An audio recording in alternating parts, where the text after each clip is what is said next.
Okay, what's happening, people? Jono here from the Course Creator community. I am super excited because we've got an awesome guest on the line this week who specializes in YouTube. Specifically, what she teaches is how to start a YouTube channel from zero and get monetized within 6 months. I recommend checking out her channel, which is Mariam Adepoju. A little bit about her statistics. She's up to 5,000 subscribers, which is really cool. And the stat that really gets me is she got 500,000 views, I believe, this month alone. And not only does she get the views and grow her channel, she's got many different ways in that she monetizes it as well. So without further ado, let me introduce the one and only Ms. Mariam Adepoju. Miriam, how are you? I'm good, thank you. Thank you so much for having me on your show, Jono. No, I am excited. Miriam, I'm going to hand it over to you from here. I think you got a pretty cool story. So yeah, let us know how you got started and kind of take your time, right? Don't rush over it. And yeah, how did you get started in YouTube? Okay, thank you so much for that question. Okay, first and foremost, my name is Miriam. I am a wife, a mom, a student, an entrepreneur, a fashion designer, and a YouTube coach. So I started when the pandemic hit. At the beginning of the pandemic, I pivoted into making face masks and head wraps, like matching head wraps and face masks using African fabrics. So of course, I'm a fashion designer. So I had a couple of clients coming to pick up their head wraps and face masks. So a friend of mine came to pick up her own face mask, and I made a video on how you can make 5 different kinds of different styles, how you can style your head wraps in 5 different ways. So when she saw it, because of course I know that I'm relatively new to United States. I'm 5 years, as at today in United States. So I knew a lot of African American women do not know how to tie the head wraps. So I made a video, showing how you can actually style your head wraps, in different ways and have different looks. So when she came to my house to pick up the head wraps, her face masks, she saw the video and she was like, "Girl, this is YouTube content." I said, "No, what do you mean?" She said, "No, you should put this video on YouTube." I said, "I don't have a YouTube." She said, "Start a YouTube channel." I said, No. Okay, let me think about it. She said, "No, start before you're ready. In fact, drop this video today. And in fact, if you don't drop this video today, do not even call me again. Like, we're not friends anymore." I'm like, is it that bad?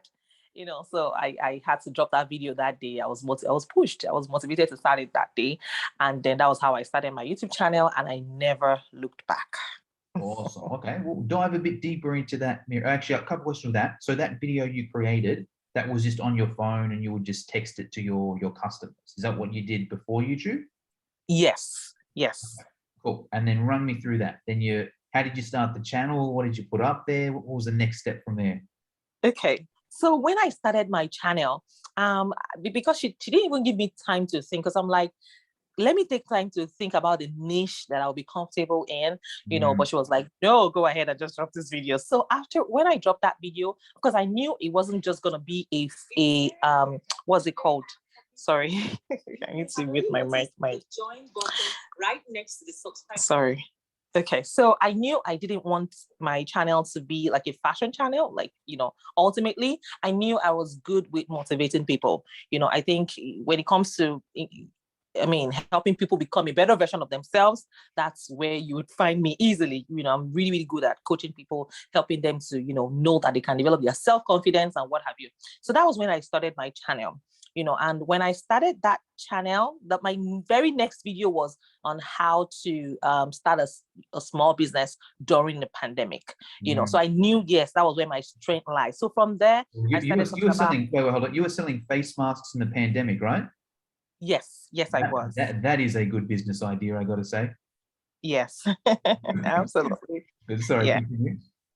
Okay, so that was when I started to, create content around self-development, like how to build a good reputation, how to network the right way, how to, build a good network of friends, how to know if you're in the right circle of friends, how to overcome procrastination, how to overcome perfectionism, how to just, become a better version of yourself every single day. So when you go on my channel, the very first set of videos that I pumped out, it was all about, developing yourself. It was all about, getting out of your comfort zone and doing something extraordinary. There's something great about every single one of us on earth. And of course, I know that once you are able to identify your strength and you work on it, of course, you're gonna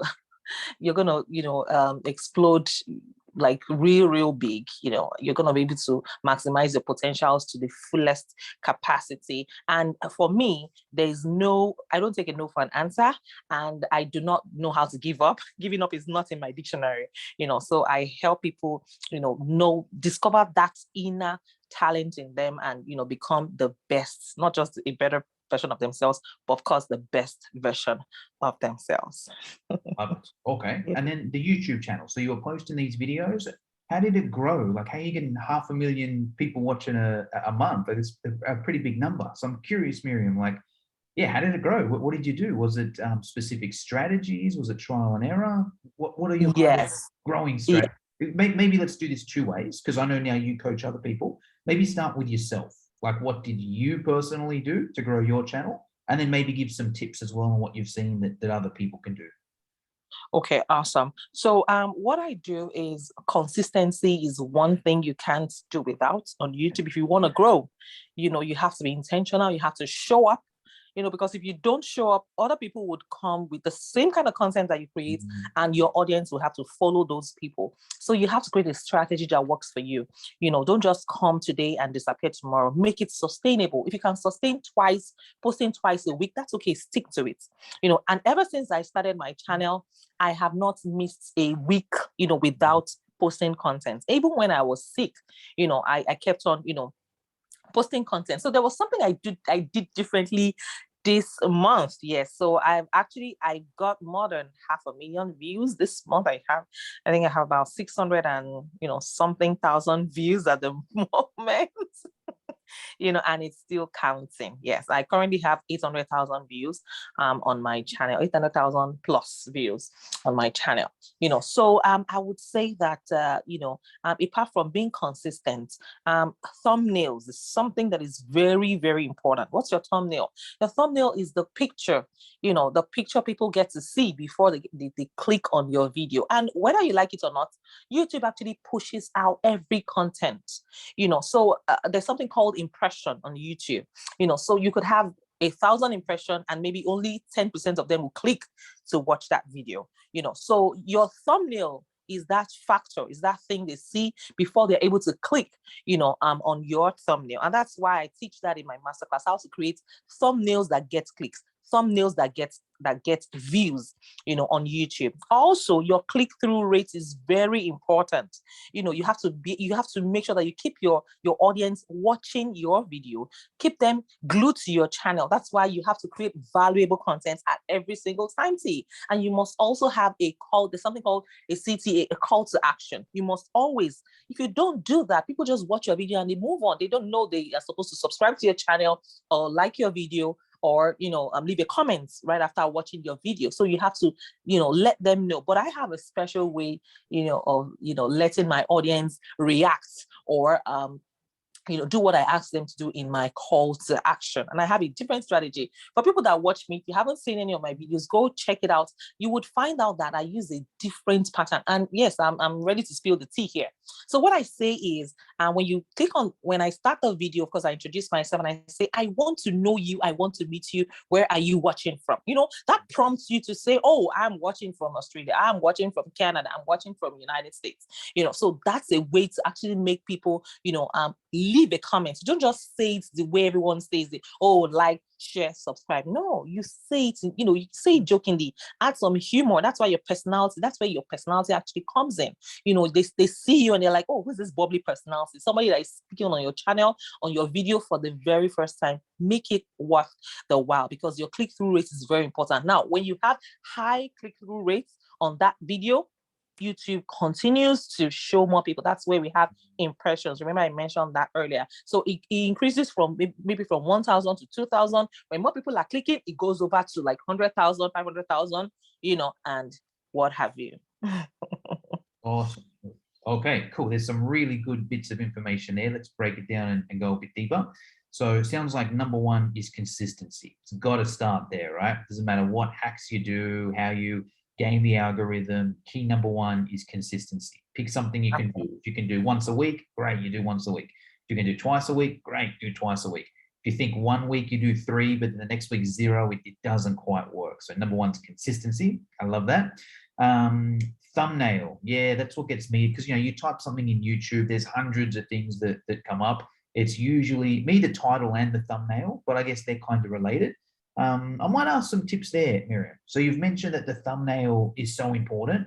What do we need to put in the thumbnail? It's obviously going to be a little bit different depending on what your topic is, what your style is. But do you have any general tips on what people should put in the thumbnail or how they create it? Yes, absolutely. So what I'll typically suggest is the colors, the fonts, and you can keep it as short as you can. It could be 3 words, 4, keep it at 3 or maximum of 4 words.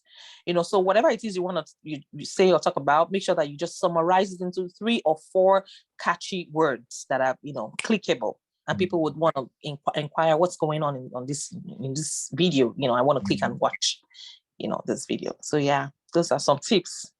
Awesome. Yeah. Because it's like, I heard this the other day as well. I was listening to a YouTube presenter, and a common thing to do was like, just put your title in the thumbnail as well.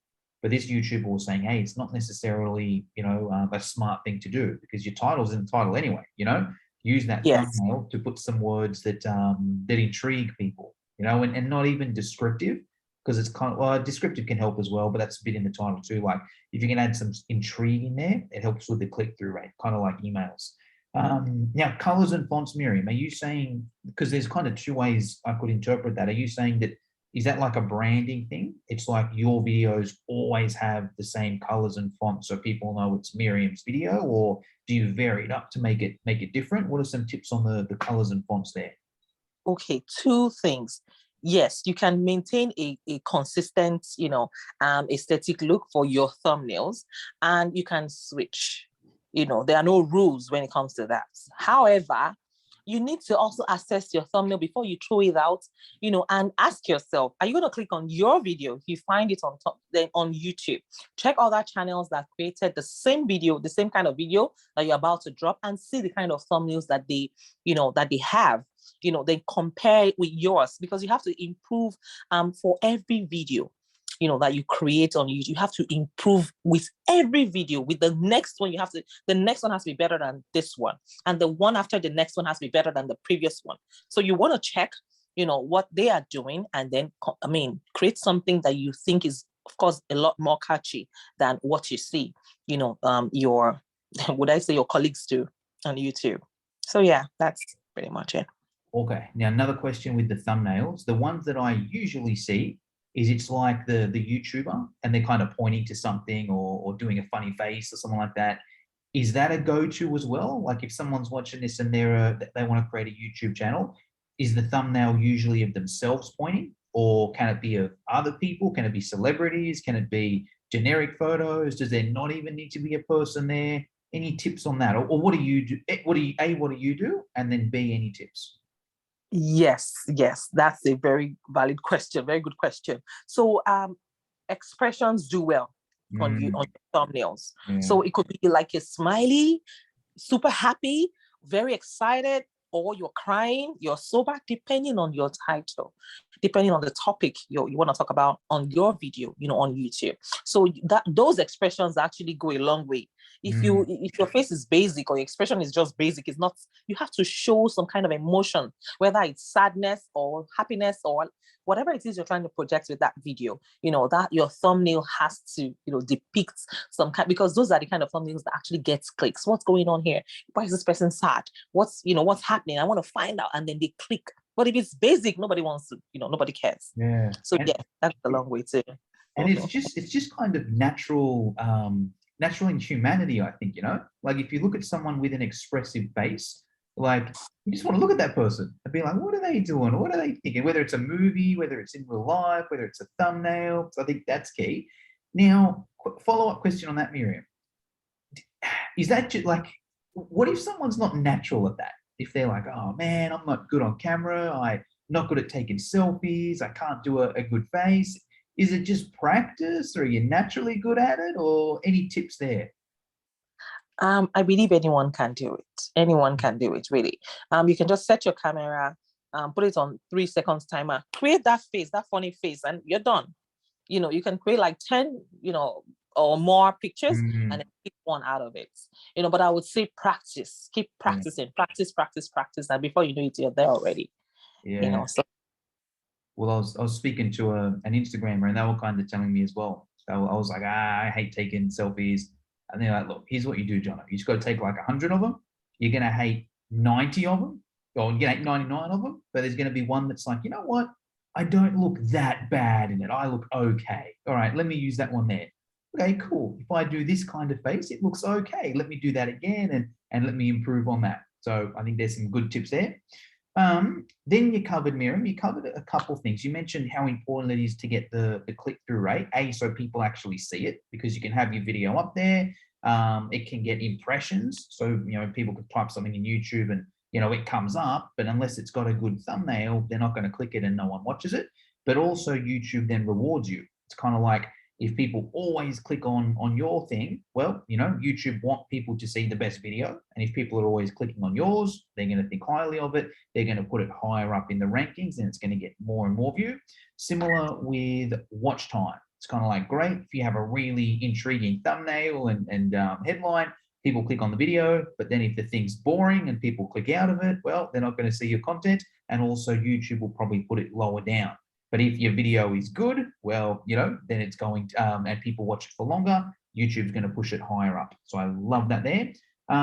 You mentioned CTA. Now, I got a couple questions here, Miriam. CTA, because it sounds like you use it more as an engagement tool, comment below and let me know where you're from and that sort of stuff, as opposed to actually, or as opposed to actually selling something, or as opposed to, saying like, comment, share, subscribe, all that. Do you do that stuff as well? Or what can you tell us about anything else to add with the call to action there? Okay, so if you have a product or service, you could use your channel to direct people to generate leads to your websites. Yeah. Like if you provide a product or service, you can tell them, oh, find the link in the description, or you find the link in the first comment. So there's something called pin. You can actually pin a comment, So when you do that, whoever comes into your comment section would see that, comments which you have pinned. So that's another that's something else you can ask your audience. It depends. Our goals are different. So depending on your goal, craft your presentation or whatever you want to say in your video to address that, so that people don't just watch and then move on. Yeah. You have to tell them what you need them to do. So yeah, you have to, add it to your call to action. It's very important. Gotcha. Okay, cool. So, one more question in regards to growth. Keywords. Do you do any kind of like keyword research and pick ones that are popular and make sure you put them in the description of the title, or do you just let the content take care of the search? What's your take on keywords, Miriam? Of course, it's very, very important. There's something we call SEO. Yes, search engine optimization. It is very important. And you can actually use there are some third-party apps that you have to install as an extension of Google Chrome. Some of them work only with Google Chrome. So like TubeBuddy, for instance, you can actually use my link. I have a link you find it on all of my videos. You can use my link to download TubeBuddy. You can use the free version, and you can also use the paid version. Now with the TubeBuddy, you're able to search for keywords, right before you post the video. And there's something called Premiere feature. You can now schedule your videos to drop at a later date, even when you are around, whenever you're not around. You can set it to drop at like 9 a.m. tomorrow, or, so that there's no excuse, as to maybe you're not around and that's why you're not dropping videos. Now you can schedule your videos to drop at a later date. Now, with those third-party apps like TubeBuddy that I mentioned now, you can check what your score is before you even drop the video. So always aim for 100%.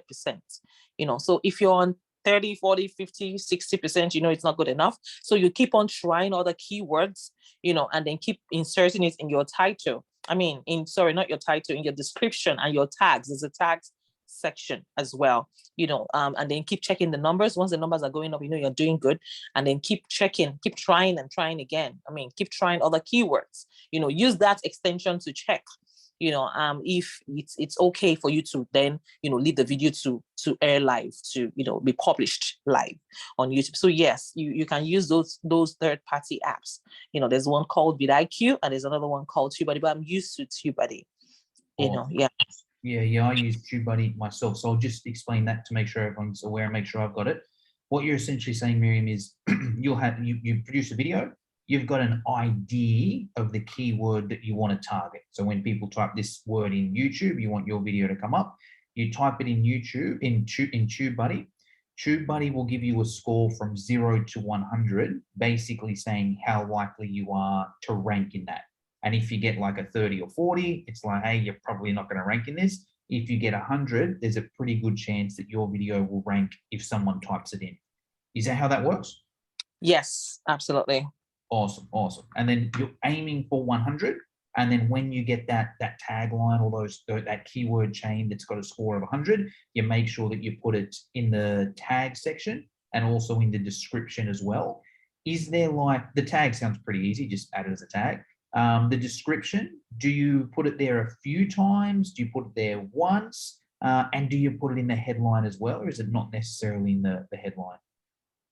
Okay. This is a tip I'm meant to give my people in my masterclass, my students in my master, however, I'll give you. Okay, so you also have to use hashtags in your description, tags in your tag section, but you need to use both tags and hashtags in your description.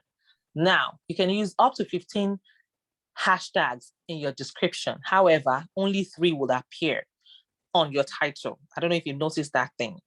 3 is going to appear on your title, above your title. You don't have to put the hashtag inside your title, except if it's short. If it's a short video, yes, then hashtag works, for the title. But if it's a regular video, like a long length video, then you can use hashtags in your descriptions. However, only 3 would appear on your title, above your title. Now, if you click on, if you set your location, then the hashtags will not show. That's another thing you need to know. What was that? Sorry, if you what? If you set your location. Oh.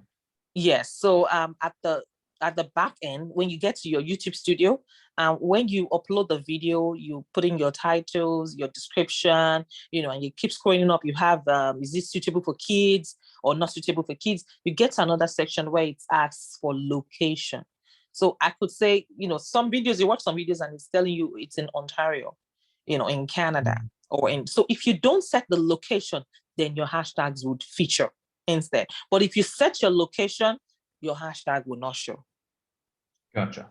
So you choose one. Yeah. Awesome. All right, cool. Well, Miriam, I think you've given us some pretty good tips on how to start a YouTube channel there, how to grow that channel, monetization.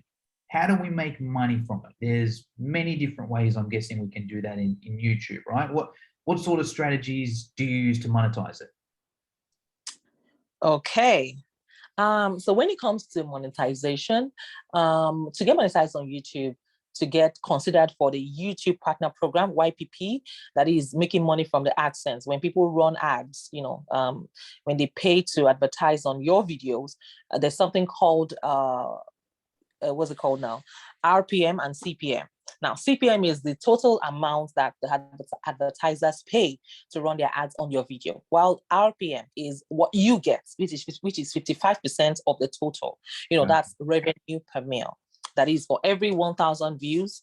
That's what you get. You get 55% of the entire sum that they pay to YouTube. Now, monetizing on YouTube, before you get monetized using the YPP, you need to have a minimum of 1,000 subscribers and 4,000 public watch hours on YouTube. However, there's so many other ways that you can monetize your channel, on YouTube. You can do brand partnerships, you can do collaborations, you can do sponsorships, you can do real ads where companies actually pay you to talk about their products and direct your own audience to their websites. to purchase their products, so you can do that as well and charge. And the good thing is there are no rules to the game right now. So companies don't even have a setup, they don't have a standard rate, for YouTubers, for YouTube content creators on YouTube. So you have every, opportunity in the world to charge anything, So I know a YouTuber that charges 6 figures, to promote, one for a company on her channel, So yeah, for some of her videos, she charges about $35,000 for one, to talk about one brand on her video. Wow. And then, yeah, she also made $100,000 plus on one ad as well on her video. So you can do a dedicated video for the company, or you can just talk about it, while you're having your presentation, on your video. That's another way, so many ways. And you can also run your business. Like I said, I didn't mention, I'll be launching 4 businesses this quarter. And of course, I'm going to be using my YouTube channel to direct traffic to my website, to generate leads and to build my email list. There's so many things you can do, with your website, with your YouTube channel, I beg your pardon. So yeah, those are ways by which you can, you can monetize your channel. And you can also have masterclasses, like I do. I'm a YouTube coach. People also have masterclasses on how to, play music. Like, it depends on what you do on your channel. If it's a music channel, you may run masterclasses and teach people how to use the piano, or how to use a guitar, or how to use, or how to teach soaps. Some people have masterclasses on how to sew. Yes, you can teach people how to make dresses, how to make your soap, how to decorate. So many masterclasses, that you can run with your channel. So many ways to monetize your channel, actually. So well, with that, yeah. It sounds like it's kind of 3 major categories when I look at that. It's either YouTube can pay you. So it's either like, great, you've got AdSense or YouTube Platinum Partner, where people can run ads before your videos or during your video, and then you get 50% of that. That's kind of one way you can do it. Another way is like collaborating with brands or influencing and that side of things. And the brand or the company will pay you directly for that video. Or you can promote your own business and use that YouTube channel to get leads and make sales there. Would you say they're the 3 broad categories? Yes, absolutely. It would be safe to say that. Yes. Awesome. All right, cool. Well, let's spend a minute. Let's speak about that middle one, because I think the AdSense one is pretty straightforward. I think the own business one is pretty straightforward as well. In terms of like the brand sponsorship, that sort of stuff, do you do that on your own channel, Miriam? Yes, I do. Awesome. Okay, cool. Sorry, were you gonna say something? Yeah, no. I just, responded to you. Yes, I do. Awesome. Right, well, let us know a little bit about that. How does that work? Do they approach you? Do you approach them? Do they tell you what they're going to pay you? Do you have a rate? What's that rate based on? What can you tell us about that side of things? Okay, so there are nano influencers, micro influencers, and of course, big influencers. Below 1,000 subscribers, you can be considered as a nano influencer. From 1,000 to 10,000, micro influencer. From 10,000 and above, you can consider yourself as a macro influencer.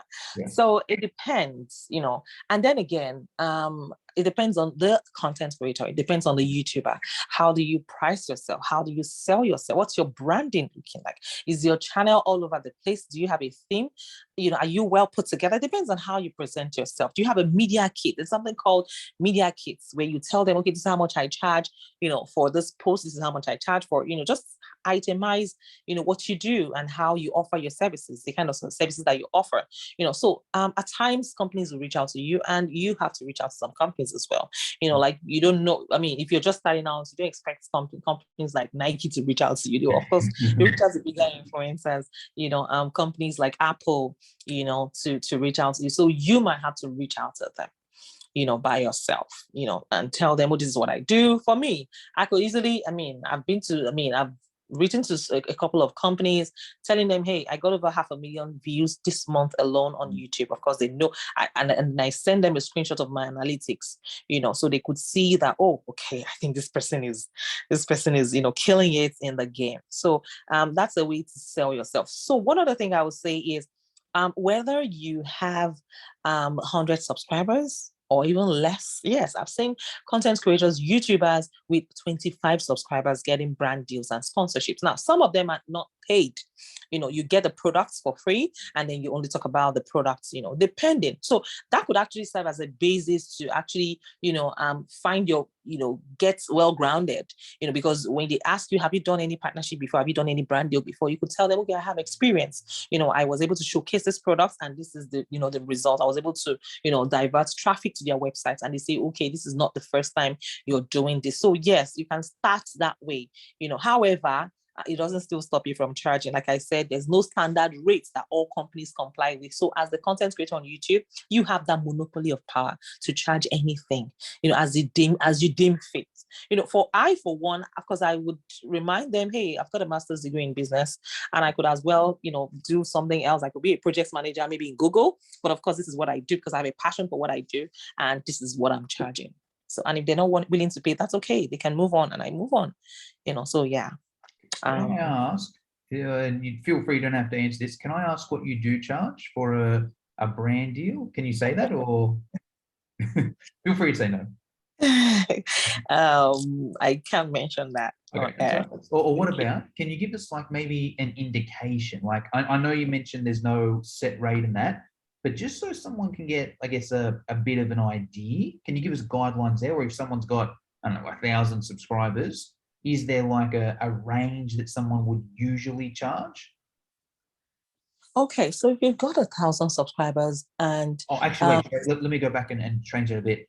Does it matter more if it's subscribers or views? Or, because when I think of it now, like, subscribers is okay, but you can buy subscribers, they can be unengaged subscribers, they can be from an old niche. So now that I think of it, me personally as a company, I would prefer if they've got views. But you'll know better than me. Do companies prefer subscribers to views, or views to subscribers, or does it depend? Beautiful question. Now, the mix of your subscriber base matters. So are there more women? Are there more men? Because it depends on what the product is all about. Like if it's a company that produces maybe like a breast pumping machine, of course they need more. Manscaped isn't going to sponsor them. Absolutely. So they need more women, so they want to also check the age range. So your back end analytics is what they want to see. They want to see who are your audience, what's their age range? Because, of course, it matters. They need to check, so that they will be double sure that, okay, these are my target clients. These are the kind of people that we are targeting, so if you have that audience, that's okay. They can work with you. Another thing they also want to see is your top geographies. Who are the people that are watching your content? For me, right now, I have more of my viewers. They are here in the United States. They are actually 63.8% of my viewers are here in the United States. I also have people in United Kingdom, Canada, and Australia that watch. In fact, those are my highest supporters on my channel. So they want to see all that and see these are clients that can actually buy your products. Because if you have people watching you in India, they don't want to pay, because your top geographies actually matter. So many statistics to look at before they consider you, and before you also charge. So that's one thing. But I would say that typically, if it's like a small company, you have 1,000 subscribers, you can start with, I don't know, it's just a rough overview. You could charge $800 to $1,000, gotcha, for one post, just to showcase their products on your video. Yeah. Gotcha. And you can charge, of course, above that. Yeah. Question here, Miriam, your first ever like brand deal or influencer type deal, how did that come about? Was that you reaching them reaching you? What was the rate on that? Can you share that story? Sure. They reached out to me actually, and that was when I hit only 500 subscribers on YouTube, I think. How much, sorry? That was when I hit 500 subscribers. 500. Gotcha. Yeah, on YouTube. So they reached out to me, and then it was actually a clothing brand. So they sent me lots of clothes to review on my channel. So yeah, that was the first one I got. Although it was unpaid, they sent me the products for free, which wasn't bad. I'll take free clothes. Yeah. How did it come about? So did they just email you? Were they negotiation? How did it kind of come about? Okay, so they typically, I will always advise that you have your details, your contact details in your description. It's very important. And In also the get wait, a hold on. PO In the box video of the actual description, video, or of like the channel description, or both? actual video. Gotcha. Okay. All your videos, Yeah. on all your videos, yes, you must have your PO box. Just make sure that you set up one, and then you also have your email address where Yeah. you can easily be reached. Yes, so they can shoot you an email. Oh my goodness, I have a company that wants me to review their computers, so I need to also just that reminds me, I need to check and then respond to them. So yeah, they reached out to me. The very first brand you're like, oh, they reached out to me, so yeah. And for some, you have to reach out to them. So yeah, that's how it works. Gotcha. Awesome. All right, cool. Well, Miriam, that's pretty much all I wanted to get through today. Someone's watching this, listening this, and they're like, all right, this woman is cool. I want to, learn more about her YouTube strategies. Where do we go for that? Okay, so you can just shoot me an email on ChasisEverything@gmail.com. So ChasisEverything is CHASIS everything, one word. ChasisEverything@gmail.com. And for my masterclass, I want you to note that I'm going to help you secure your first 2 brand collaborations. Yes, if you purchase my masterclass, I'll help you start your channel and grow your channel from 0, yes, and get monetized within 6 months. And I'll also help you get your first 1,000 subscribers on YouTube. You can actually get that in 20 days. I'll give you my strategy. And I also teach you how to create thumbnails that get clicks and views. And I also teach you how to, how to handle the SEO, how to create that, how to utilize it in such a way that it's going to help you get, monetized real quickly. And I'll also show you what not to do on YouTube. Yes, how not to get copyright strikes and claim, because there's a lot to actually, a lot that goes into, having your YouTube channel if your goal is to get monetized on YouTube. And I also share my consistency hack, because as we speak, I have enough content that will last till January of 2023, and I also help you find a profitable niche, for your YouTube channel, because there are some niches that pay more than some niches. And I also help you get monetized and start earning on YouTube, and debunk the myth that your YouTube goals are impossible. And I also offer one-on-one coaching. Thank you. All good. And to get that info, we'll just email you. Yes, I have a link. I could easily send that to you. I have a link to my masterclass, and I'll be reducing the price to $99. It's actually $150, but I'll reduce it to $99 for your audience. And then it's gonna go back to the normal price 2 weeks after this airs live. So thank you. Awesome. All right, and I'll get those links from you. Miriam, that's pretty much everything I wanted to cover. Is there anything I should have asked you but forgot to? Yes, absolutely. A lot. Or anything you want to finish us off with then? Okay, so let me just give you a quick tip for people who are planning to get monetized on YouTube. Apart from showing up consistently, remember the goal is to get monetized within 12 months. You must have 1,000 subscribers and 4,000 public watch hours within 12 months. But I will say this, make sure that you plan towards getting it earlier. For me, I got it within 6 months. Now, it's okay for you to plan towards getting it within 6 months, so that if you fail by any chance to get it in 6 months, you can still, be okay when you get monetized in 7 months, which is okay. But if you get monetized in the 13th month, if you don't get monetized within 12 months, and then you get monetized, you meet the monetization requirements in the 13th month, then YouTube starts to deduct your public watch hours, and it becomes frustrating at that point. Oh, wow. I needed to say that, so that, you don't just think, oh, just 4,000 subscribers and 4,000 watch hours and 1,000 subscribers anytime. It's not just anytime. There's a time frame. If you don't meet it within that time frame, then of course you are not, going to get monetized on your channel. So yeah, I wanted to just chip that in. Awesome. All right, cool. Well, Miriam, thank you very much for your time. You are most welcome. I appreciate. My pleasure.